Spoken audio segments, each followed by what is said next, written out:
Welcome. My name is Laura Daniel. Leslie Collum and I are serving as co-presidents of the League of Women Voters for Murfreesboro and Rutherford County this year. The League of Women Voters is a nonpartisan political organization that encourages informed and active participation in government. We study and take positions on issues, but we do not support or oppose political candidates, political parties, or political appointees. We have a strong commitment to voter education, action, and advocacy for public policy. Here in Rutherford County, the League has been assisting citizens in their interaction with government at the local, state, and federal level since 1957. Our membership meetings are generally held on the second Tuesday of each month. Our next meeting will be January 11, 2022, and we invite you to check our website for future details about that program. We are excited to bring you this very timely program on local redistricting. The redistricting process is fundamental in influencing how our government works for us and how resources are allocated to our communities. This program is being broadcast on RCTV and also on the Rutherford County YouTube channel. If you are joining us virtually and you have a question for one of our panelists, please email that to us at lwvrutherford@gmail.com. At this time, League member Leanne Carmack will introduce our speakers. Thank you so much for those opening remarks, Laura. We'd like to start this 2021 redistricting update with a few words from Matthew Hill, Senior GIS Specialist for the Tennessee Comptroller's Office. And for those of you like me, GIS stands for Geographic Information Systems. He has worked in the State Comptroller's Office for 17 years, where he has presided over the redistricting process for local government officials the last 10 years. His office serves as Tennessee's liaison to the Census Bureau for redistricting. He will provide an overview of the local redistricting process. You are welcome to begin, Mr. Hill. Thank you, Leanne, for that introduction. Thank you, Leanne, for that introduction. And again, we appreciate the opportunity to speak with your members. I know we have spoken to the state delegation as well as several others across the state. But again, my name is Matthew Hill, and I am with the Comptroller of the Treasury's Office, and I am leading the Comptroller's local redistricting efforts. But to understand the local redistricting process, we have to define what is redistricting and reapportionment. First, what is redistricting? Redistricting is the delineation of boundaries for political units such as state legislative, voting, and county commission districts. What is reapportionment? Reapportionment is the apportionment of the county legislative body so that members represent substantially equal population. And here's a quick video that explains that a little bit better.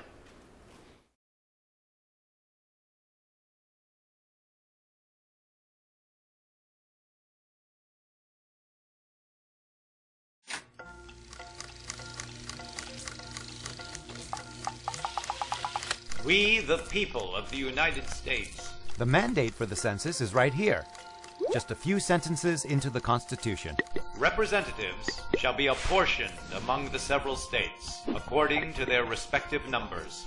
Apportionment. The dividing of seats in the House of Representatives among the 50 states. But how does it actually work? Since the 1940 census, Congress has used the method of equal proportions, which follows this formula. A sub n equals P over the square root. Okay, don't worry about the math. Just think of the formula as an apportioning machine. First, the Constitution calls for each of the 50 states to have at least one seat. So, subtract 50 from the current House total of 435, and you have 385 seats left. Next, the apportionment machine ranks the states by population according to the census. Then the machine starts giving out seats. After each seat is distributed, the machine re-ranks the remaining states based on the formula until all seats are distributed. This process ensures that each congressional district from Maryland to California has roughly the same number of people. In 1790, each House member represented only about 34,000 people. In 2000, each member represented on average 647,000 people. Since the first census, the decennial count has been the basis for our representative form of government. And as our country grows, the apportionment process ensures equal representation for all, just like the Founding Fathers planned.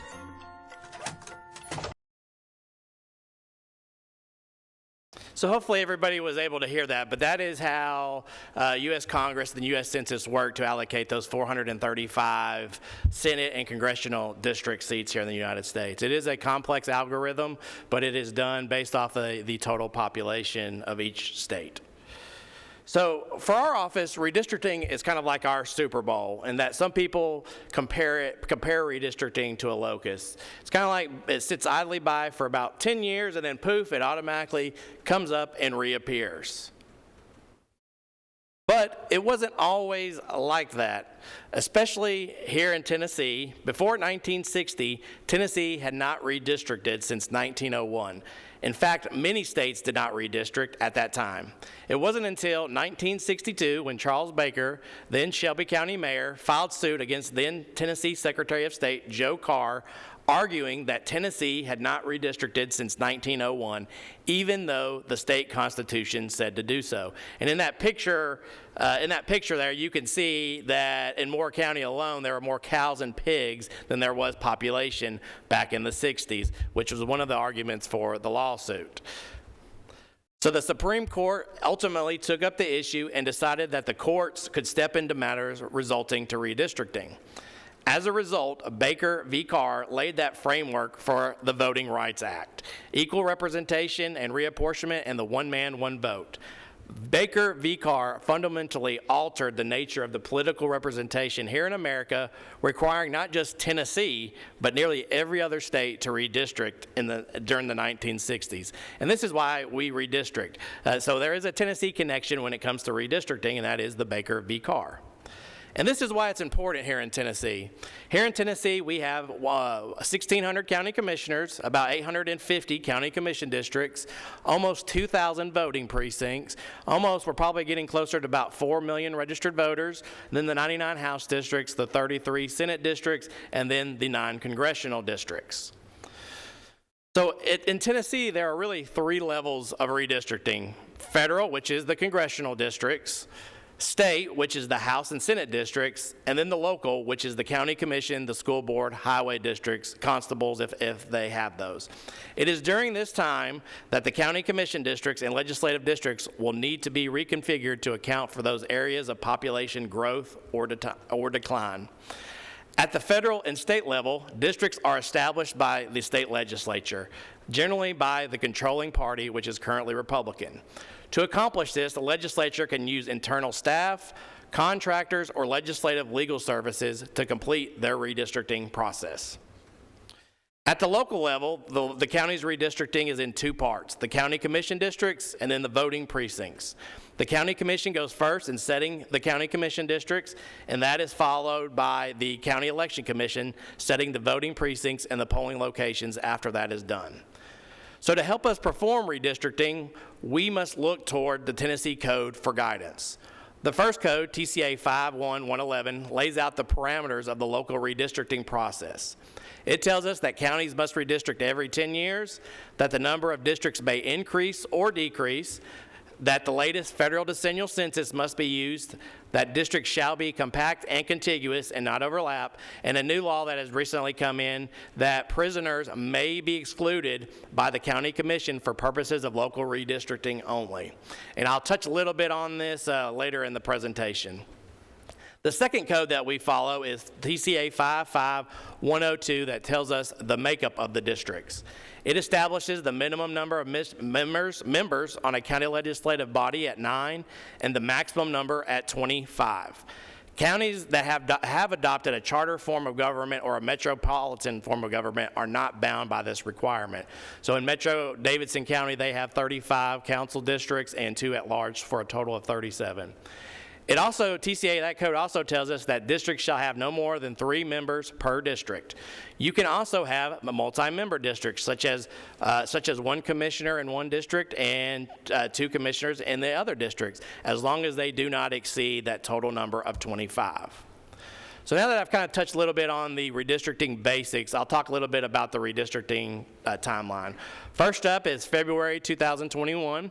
This is when our office, the State Comptroller's Office, received the geography data. That was followed by a August 2021 release of the PL 94171 data, which is the population data that we use. That was the most pertinent part of the redistricting process. That is the part that was delayed. We typically get that in March, and that was pushed back to August. That is followed by, our office had a September 2021. That first week we had a local redistricting kickoff. This is when the software data and maps were released to officials. And then that is followed by a timeline of September 1st, 2021 through December 2021. December 31st, 2021 is the local redistricting deadline. This is when all counties will need to have their redistricting done by. That is followed by when the legislature comes in January 2002, that is followed by the legislature releasing their redistricting plans. That will be the House, Senate, and congressional districts. So looking at that timeline, you can see that locals really only have about a 4-month window to actually complete redistricting versus the typical 6 or 7 months that they would usually have. This kind of brings our role in the Comptroller's Office to the redistricting process.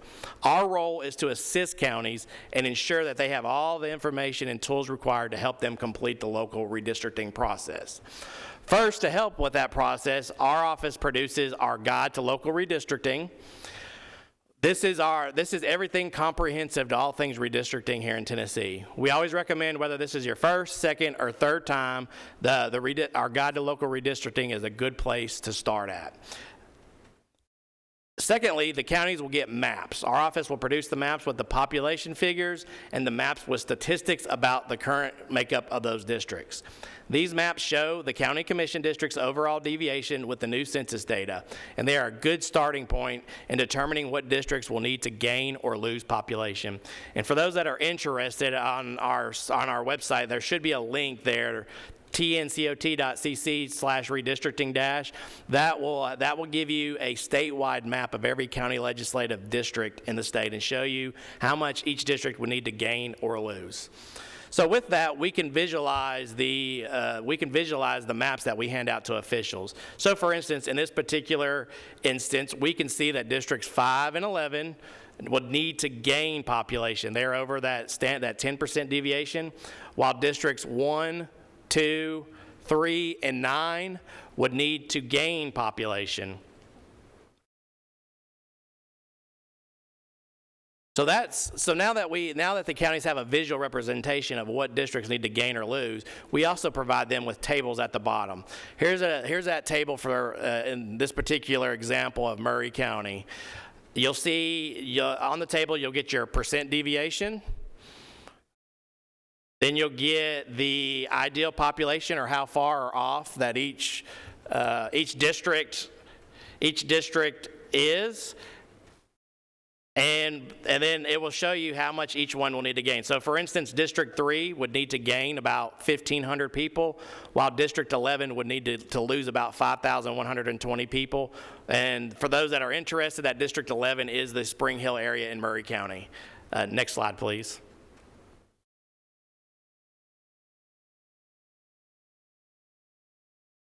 Third, the counties will get access to GIS technology.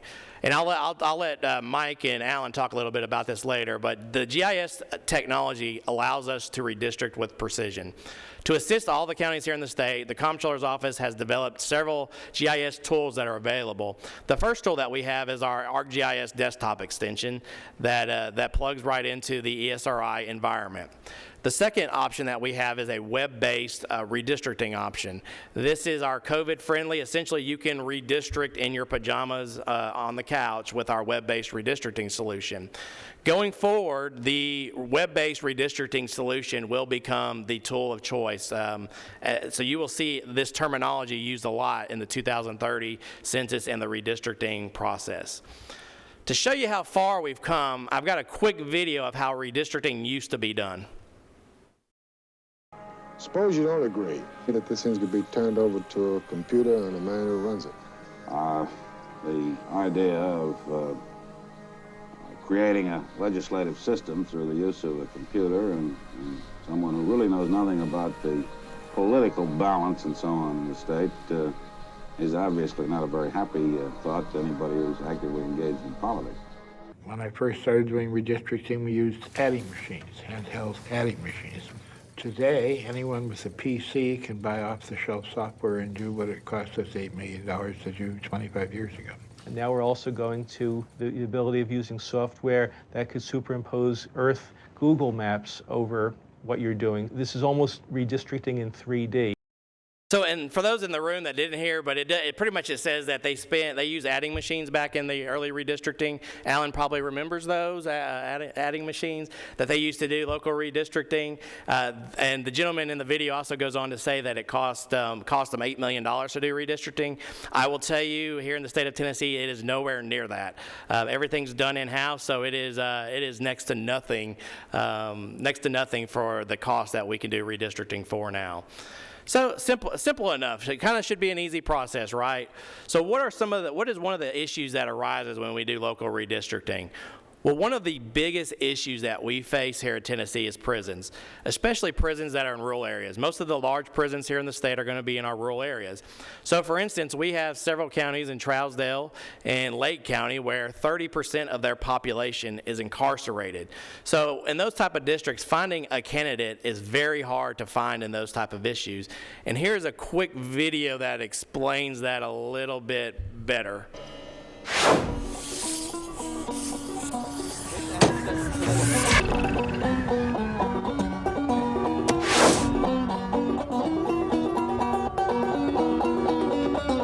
We're in Anamosa, Iowa, where a man got 2 votes and won a city council seat. He wasn't a candidate, he didn't vote for himself. He went to work one day, and his wife and his neighbor voted him into office. Well, the mayor called me first, just asked me if I would be willing that I had 2 votes. The census counted about 5,500 people here in Anamosa, so that means about 1,374 people per district. In that election, nobody was on the ballot as a candidate. 3 write-in votes were cast, but 1 was for a candidate who didn't live in the district. The other 2 votes went to Danny Young. I said, well, I'd give it a try. Problem in this election wasn't voter apathy. It was a lack of voters. The district includes Anamosa State Penitentiary. Prisoners can't vote, but the U.S. Census counts them where they're locked up.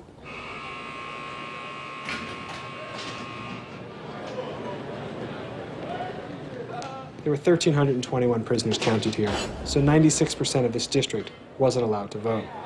Each of the city's other council districts had 25 times as many real residents as this one. So in effect, if you lived next to this prison, you had 25 times as much influence.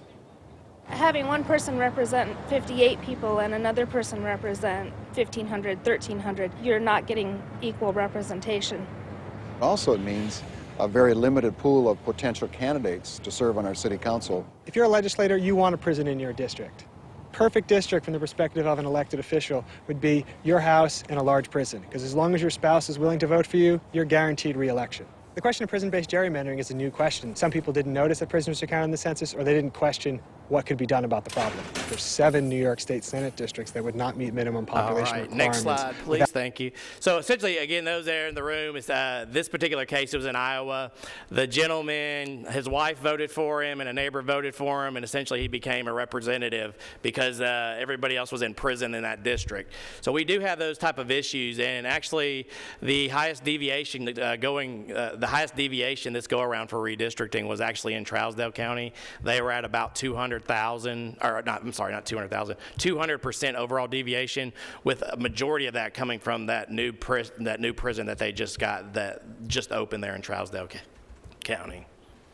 So finally, with that kind of that census data, before I turn it over, I'll give you a quick little snapshot of what it looks like on the state house and state senate side. You can see with these maps that these maps are the differences from the ideal population. So you can see here in the Middle Tennessee area that a lot of our districts will need to lose population. For those curious, Representative Cassida and Representative Tim Rudd here in Rutherford County, those were the two fastest growing House districts here in the state. Both of them need to lose right around 30,000 people per House district. And next slide, Mike. And on the Senate side, the same thing. You will see that some of the fastest growing were in the Rutherford County area, with Senate District 13, Senator Don White's district needing to lose about 40,000, and Senator Jack Johnson's district needing to lose, I believe, right around that 38,000. So you can kind of get a good idea of where some of these House and Senate districts are going, and by looking at these maps. So with that, I will turn it over. There's some of our, if you want more information, there is our guide to local redistricting, our comptroller website, and I think we're going to hold off for questions, and with that, I'll turn it back over to Leanne. Thank you, Mr. Hill. That was some really good information. I really appreciate you sharing it with us. Next, we will turn the microphones over to Mike Curtis, GIS Manager for Rutherford County, and Alan Farley, Administrator of Elections for Rutherford County. Mr. Curtis has been in his position for 3 years. Before that, he was the Public Safety GIS Coordinator for Rutherford County. This is the 4th time he has worked on redistricting for this county. And many of you know Mr. Farley. He is in his 7th year as our Certified Administrator of Elections for Rutherford County. His office is responsible for overseeing all elections and managing the day-to-day operations of our election commission. They are here to explain how the 2021 Rutherford County process took place and what are some of the changes that have been approved as a result of this process. So, Mr. Curtis, the floor is yours. I believe Mr. Farley is going to start out. That's fine. Okay. Thank you all very much for giving us the opportunity to bring this to everyone's attention and educate them through this process. But the county redistricting has been completed, which we're very excited about that opportunity. We did have a terrific committee that actually took part in supporting us during that process and putting together our new district boundaries. And the members of that committee, let's get the slides changed over here.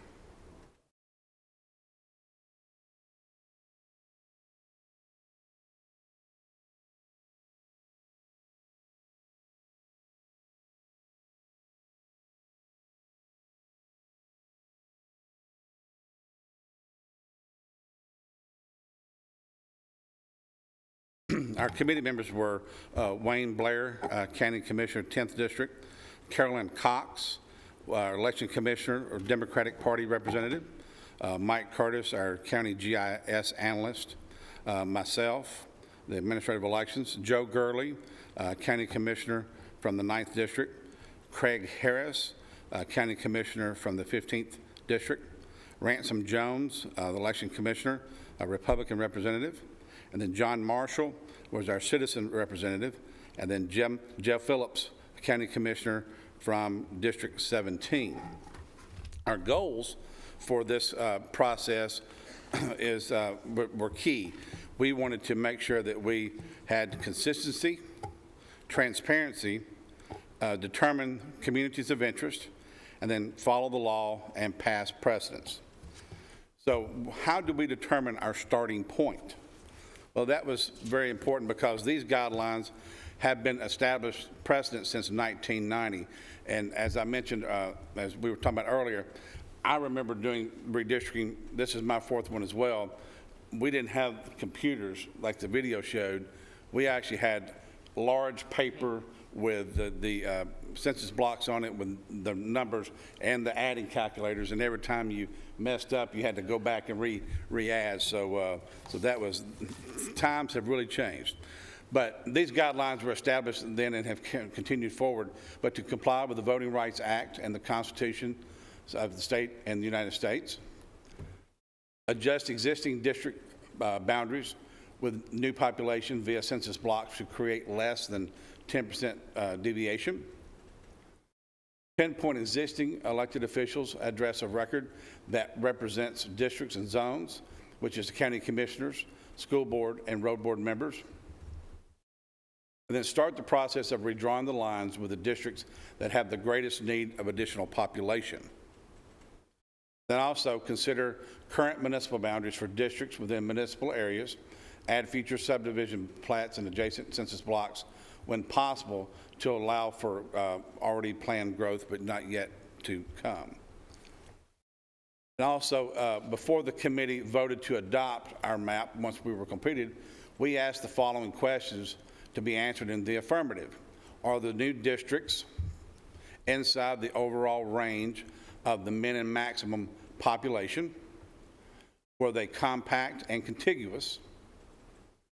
Were they contiguous with other districts that make up a school or road board zone? Within its sense of community, does not split in half a community if at all possible? And within the incumbents, commission, school, and road boards area? And also, are there any unassigned census blocks between other completed districts? We must account for all census blocks. As you can see here, this was actually Rutherford County, which was our current 2010 districts, but with our 2010 population. And as you can see, we had a deviation of minus 16% to as large as plus 56%. 56%, that was the largest county commission district in the state. So all of our biggest, overwhelming majority of our growth was in the south, but mainly southwest portion of our county. And then the areas that had the greatest need for population that was below the ideal population was districts 4, 15, 17, and 21, that area there on the east side. So the committee decided to go ahead and start from the far east side and pull the population from west to east. So as I was mentioning, the ranked, we have our districts here ranked by need for population, which our ideal population, if you take our total population of 341,486 and divide that by 21, our ideal population was 16,261 per commission district. So our greatest native population was District 15 at 2,602, and then 18 and 17 at 2,500. So by starting in the, so we started with determining the need in District 4, our furthest point east, and then went ahead and started making those adjustments, pulling population from the west to the east. The greatest issue that we had was once we got over to the southwest part, as you see, District 7, District 8, and District 20. District 20 had 9,000 people over what was the ideal population. So you know, we were sitting there looking at 15,000 people in 3 districts and trying to figure out where do we move those to. So we got into making sure that we kept established a pathway so that we didn't draw people out of their districts or out of their zones, because then that would create other issues, because our school board and our road board are elected on alternate terms. Not everybody runs the same cycle as the county commission. So, and now that is established by private act. And so our end result in our new map was this here, is as you can see, if you go back and look from 1990, 2000, 2010, and now 2020, you won't see much variation in the shapes of the districts. And the reason why that is because the population, as it shifts and grows, will change somewhat, but by working with the existing districts, you're able to move population east, west, north, or south. But what you're doing is you're keeping the least amount of confusion for voters. because at that point, they want to make sure, okay, who's my representative? Where do I vote? And so a lot of times trying to eliminate as much confusion as possible is key. But as you also, which is important, and I'm going to let Mike go into here in just a minute, is really the key definitive boundaries. Rivers, lakes, railroad tracks, those are boundaries that won't move. So you want to make sure that you have clear defined boundaries, Highway 231 North, Highway 231 South. Those, are really great boundaries to use if possible. And so that's the reason why a lot of times you don't see the shape of districts change very much. One key thing that's important to remember this time, with Rutherford County being vote centers, one thing that everybody would get up, everybody says, well, I've been voting in this location, then you change. In other counties that do not have vote centers, the precinct location, the polling location has to change to mirror the new boundaries. But with vote centers, those you can vote at any location, so those 28 locations will not change. So we have the same locations after redistricting than we had prior to redistricting, which I think is very, very important, especially for voters. That way they don't show up at the wrong location and maybe miss the opportunity to vote if they're pushing the 7 o'clock deadline on election evening. So, but Mike, if you would go into some of the GIS keys that are important, and I tell you, as I said, we were paper, pencils, slide rules, calculators. GIS has made this process so much easier, simplified it, and quicker. I mean, it really has put mammoth speed just behind this process, which is very, very important, and the accuracy of it as well. Thank you, Mr. Farley. Up on the screen, you will see where we ended up with our plan, and I'm just going to go in and point some geographic features which are important to our decision-making process. Things like the East Fork of the Stones River. Traditionally, there's been very few roads that cross that, and it really separates the communities of Las Casas and Milton from the Kittrell area. That was one area that the committee decided to keep the same. The Bradyville Pike Road area, when we moved to increase District 4, we moved down to that as a major highway.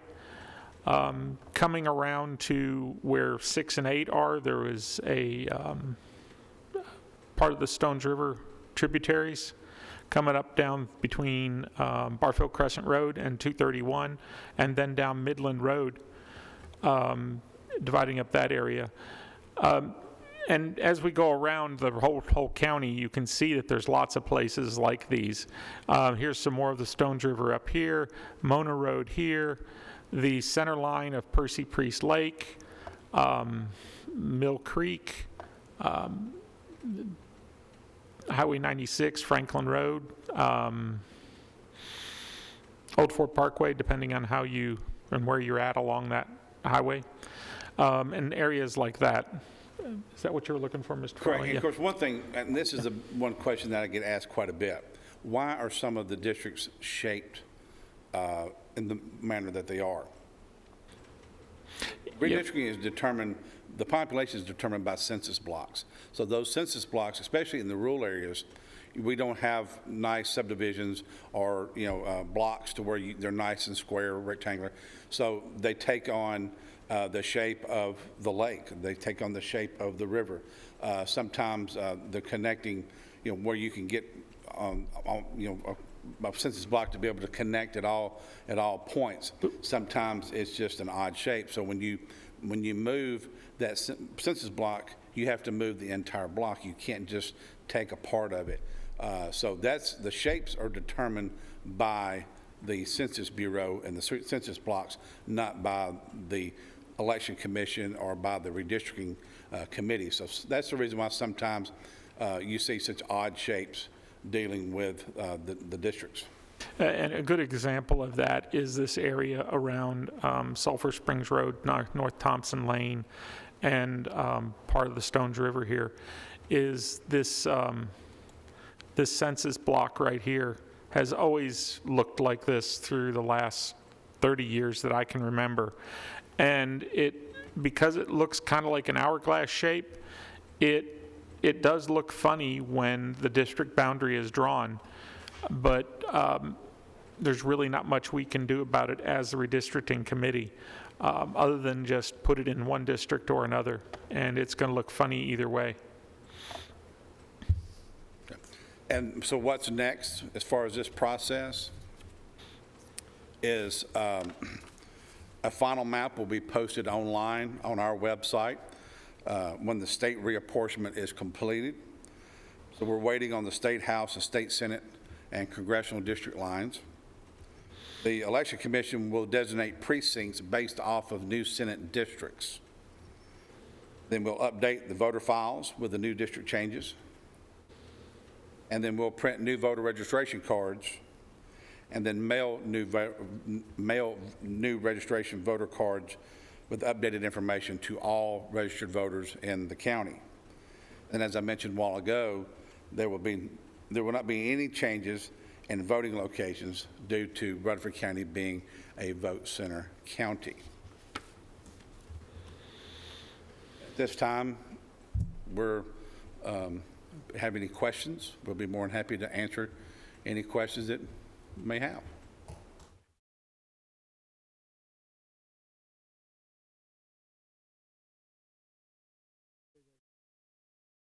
Hello, it's me again. I just had one question. I'm just curious, you showed us the numbers before the redistricting, you know, how much in a line from the 10,000 deviation. Can we see the new map numbers, like what district has what population in it? Is that available? Should be on the... Okay. Can you pull it up? It is right here. Let me... So District 20 had 56% over. Now it has 2% over. It went from the size of, say, a dollar bill to the size of a dime because of the density of the growth there. The total deviation for all of the entire, all 21 districts was right at 6.5%, I believe it was. It was 7.62. Oh, 7.6%. So each of the county commission districts are all within the highest district, District 16, is at negative 3.8%. I'm sorry, what was your question? Yeah, the deviation is, so the ideal population is at the 16,261. So you have a min and a maximum range. So you can go as 15,000. I believe it's like 1,500. No, I'm talking about the minimum population. Oh, minimum. I see what you're saying, min to max. Yeah. A little over 15,000, and you got 17,000 and some change maximum. So you have that range. So the deviation dealing with the ideal population. So with District 16 is we have 15,643 people in that district, which is the downtown Westview, McFadden, River Rock, Old Fort area, that district there. So that area there has just a little bit less than the ideal population. And then District 9, I believe, has the most populated district or over deviation. It has 16,883 people, which 16,261. So that has right at 3.8% over. So it's within the range, but because you won't be able to get all 21 districts right at 16,261 people. So the courts will give you an opportunity to be able to fluctuate within that 10% range.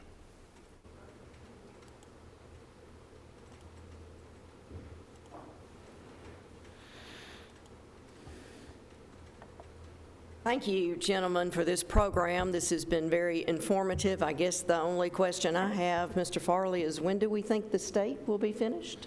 The state, and I'll defer to Matthew, I know, because we only deal with the local. I understand, but the local has to, we have to wait on the state to finalize the local. Is that what you said? No, ma'am. Oh, The I'm state, sorry. the county commission has adopted this, and we've actually sent it on to the comptroller office already. And so, but the state will have to finish their work. And then at that point, right now we have 21 precincts.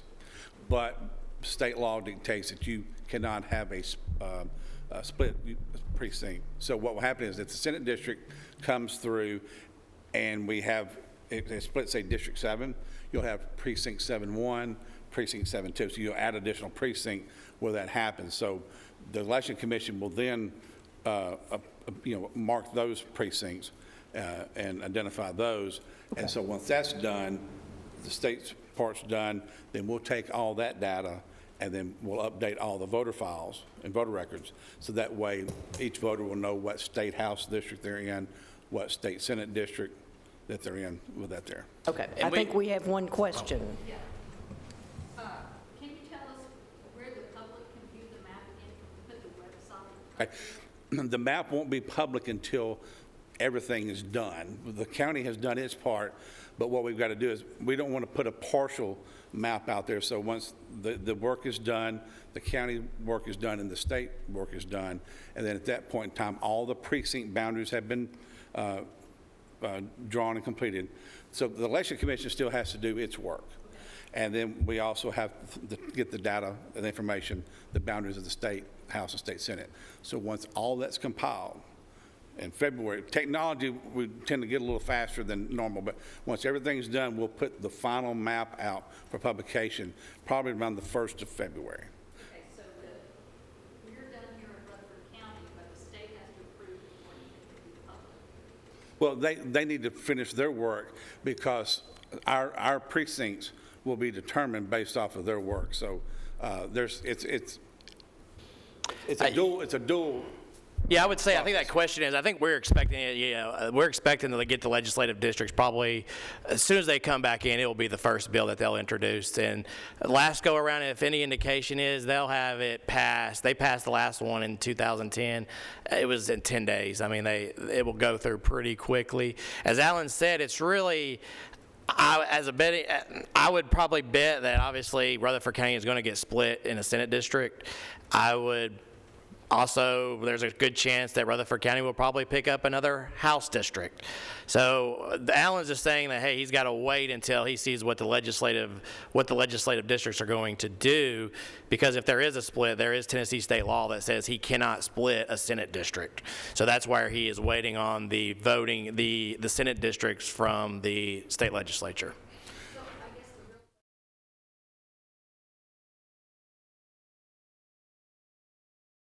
Public comment for the state legislative district or the county commission districts? Yeah, I think the state legislature has put out, there's two websites, and you can actually, for transparency, you can actually go out there and sign up and actually draw your own maps now. I mean, I'm only discussing the county, so I'm not involved in that process. Yeah. Mike, if you go, it's just on the General Assembly website under Senate and committees, there's a redistrict, and the House and redistricting, and they're actually holding meetings in Nashville. And I believe there's been a couple maybe around the state already.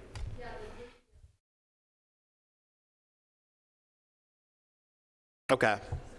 But I know they've had 2 meetings and they've had public comment, quite a few comments. Can you go to committees? And the up at the top for the state house districts, but our process is done. So I mean, as far as public coming, we've had some people who called, we've had some people who contacted committee members and you stuff. Scroll down to the bottom. But that process is done. So, see where redistricting is? It's been adopted. There. So there is a redistrict. That's the redistricting website. If you go through capitaltn.gov House committees, there's a redistricting page. There's documents and plans. To right now, if you click on plans, Mike, I don't believe there's any plans out there. It's just going to be the current ones. Pretty much the map I showed you earlier. That's what you're going to see. Which ones need to gain or lose. The plan is as they get closer and they introduce it, it will be on here. On the Senate side, there is a Senate redistricting where you can actually, the public can go in and sign up and create their own redistricting maps for submittal. The House is being held. The House is Doug Himes. He is working with the House to draw those, and on the Senate side, it's going to be probably a combination of legislative legal services and probably LIS, Legislative Information Systems. They are also going to be using the same program and systems that you saw, the GIS technology. That is also what they're going to be using to draw their legislative districts.